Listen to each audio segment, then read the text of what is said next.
In recent months, up to 2 million people flooded the streets of Hong Kong to protest an extradition bill that would make it legal to transfer residents of Hong Kong to mainland China for trial.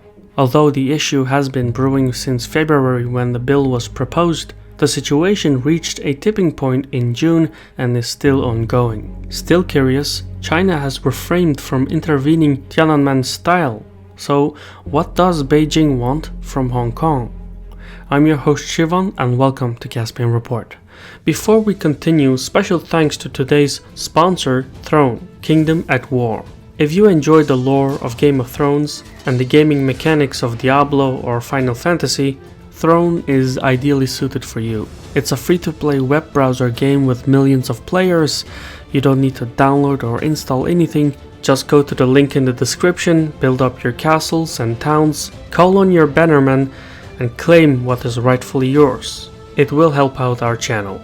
Now back to the topic at hand. Hong Kong is not just another Chinese city or province. It is part of the People's Republic of China, but it has its own legal system and police force. Hong Kong is distinct enough that the youth identifies itself as a separate group from their mainland kin. To get the full picture, we need a course in history. In 1842, the Chinese emperor ceded Hong Kong Island to the British in perpetuity, bringing an end to the First Opium War. China later ceded Kowloon Peninsula in 1860, ending the Second Opium War. Shortly after the First Sino-Japanese War in 1898, Britain pressured China to lease the new territories for a duration of 99 years.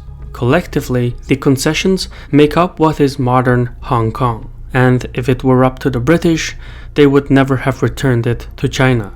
For a while, the communist leadership in Beijing approved of the British rule. They came to rely on Hong Kong as a gateway for Western technology, trade and finances.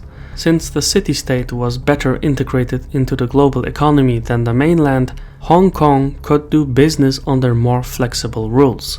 The city's legal regulations allowed it to raise capital in different ways and permitted the movement of goods and people with greater tolerance than China. Soon enough, Hong Kong became an indispensable medium for interacting with the global economy, for espionage, for backdoor diplomacy, etc. In Hong Kong, the Beijing government could get things done that it otherwise could not in the mainland itself. This bargaining chip gave Hong Kong leverage in its relationship with Beijing. In the 1980s, Margaret Thatcher attempted to renew the lease on the new territories. Not only did Deng Xiaoping reject the request, but he went as far as to claim sovereignty over all of Hong Kong, including Hong Kong Island, which had been ceded to the British in perpetuity. Britain was not the empire it used to be, and Thatcher had no choice but to capitulate to Deng's demands.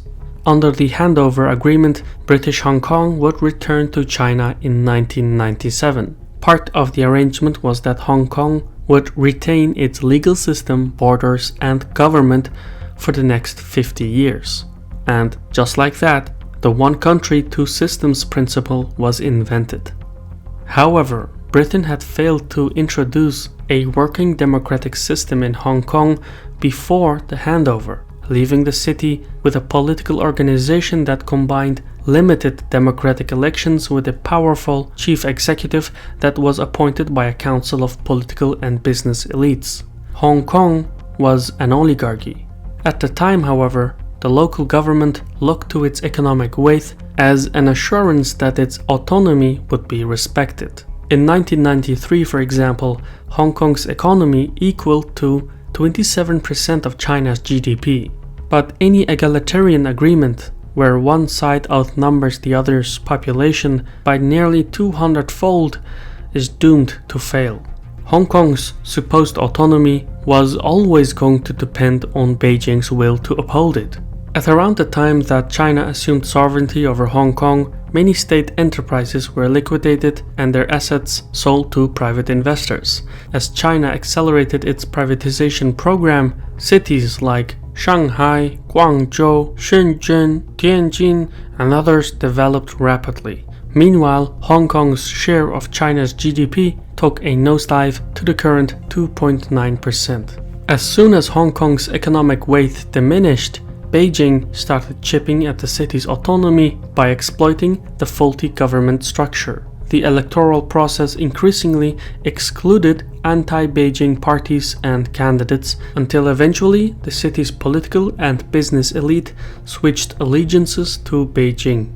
The Hong Kong oligarchy, including the chief executive, came to be dominated by the Communist Party. Subsequently, the mainland government used its influence to appoint and promote loyalists within the Hong Kong government, thereby curbing the power of the city's elected Legislative Council.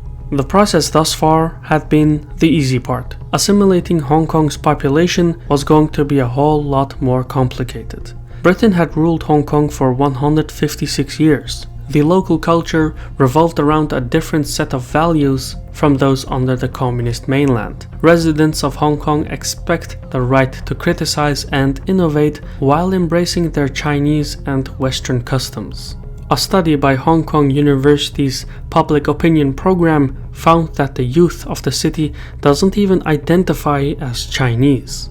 Just 3.1% of those under 30 years felt Chinese, with the vast majority seeing themselves as a distinct group. In addition, the steady immigration of mainland Chinese to Hong Kong sent real estate prices soaring.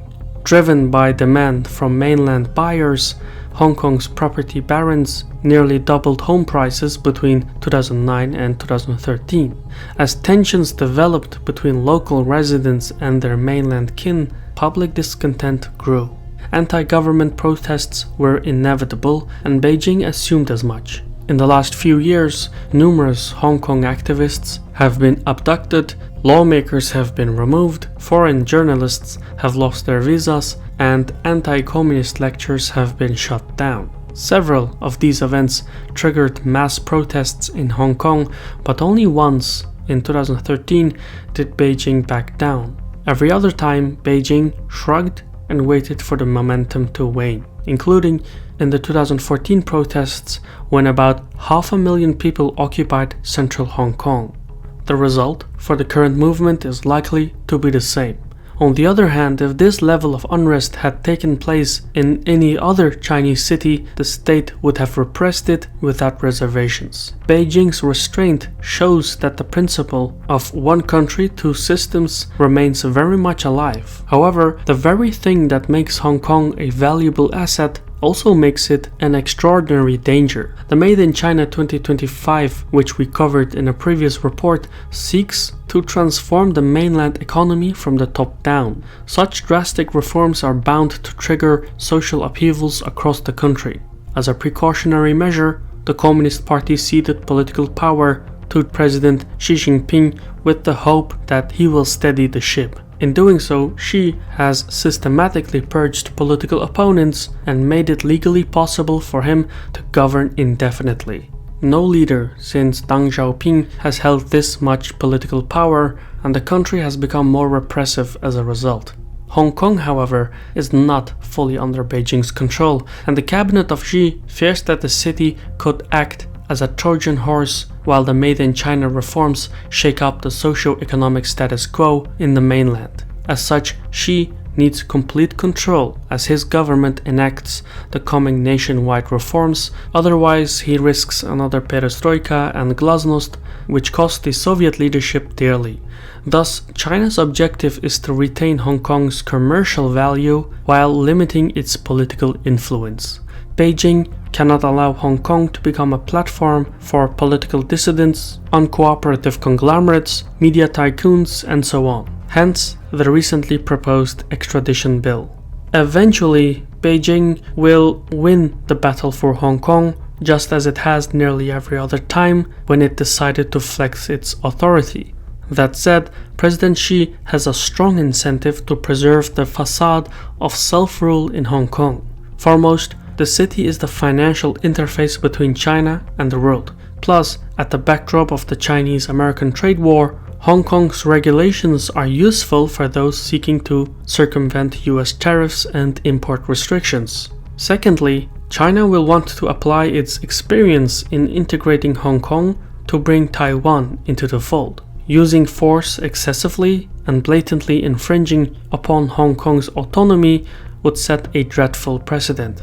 Since assuming sovereignty over Hong Kong in 1997, the mainland government has officially retained the autonomy while wearing down its de facto power. Beijing managed to do this without having to resort to extreme measures such as sending in the Chinese paramilitary forces. This gradual erosion of Hong Kong's autonomy is likely to continue until it becomes nothing more than a pretense. I've been your host Shirvan from Caspian Report. Credit goes to our Patreon community for making content like this possible. If you want to learn more, visit the link in the description. Thank you for your time and Sarol.